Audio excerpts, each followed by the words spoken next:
So this morning I helped a mum who has a 4-year-old with autism. He's level 2/3, but she's having a lot of difficulty. Number one, with his limited eating. He eats he eats a very basic range of foods. So he does enjoy some meats, but he's very limited with the types of foods that he eats. And he eats very little in the way of vegetables. He eats at daycare apparently, but doesn't eat at all well for mum at home. And he's also quite defiant. So mum's quite worried and is struggling with his eating, especially at home. The more pressing issue for our conversation today was his bowel actions. He's got a history of constipation, but he's currently got a red raw bottom and they're struggling to get on top of it and actually work out how to help him because nothing that they're trying is working, and the GP's really at a loss too as to what to do. They've referred them onto a pediatrician. But mum feels like she's going around in circles.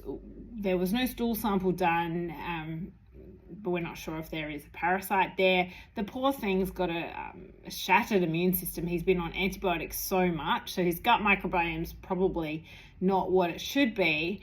And he also has vitamin D deficiency, which is quite significant, and he's not on enough vitamin D. He wasn't given the right dosage, so he's on about a quarter to a third of what he should be on, and that's going to be contributing to his lethargy. He's also iron deficient, but he's on a little bit of iron and tolerating that, but mum's really struggled with the iron supplements too because often they're very metallic-y, the liquid one. So she's found one that's sort of working for him, which is a okay dose of iron at the moment, but the vitamin D was more of a concern. So I guided her there in terms of how much he should be on, and we've swapped him basically.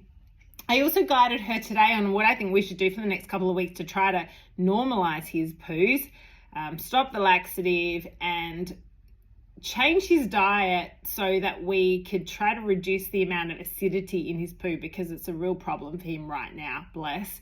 And he's back into nappies instead of wearing underpants, but the nappies are making it worse too because it's moist. So lots of things going on. He's also quite sensory with the way that he eats. So we had lots to talk about. We couldn't get it all covered in one session. We'll catch up again next week. But it's really important to look at the child holistically because gut health is so crucial, especially in a child who is neurodivergent, because it will impact everything. It's all related. It's all connected.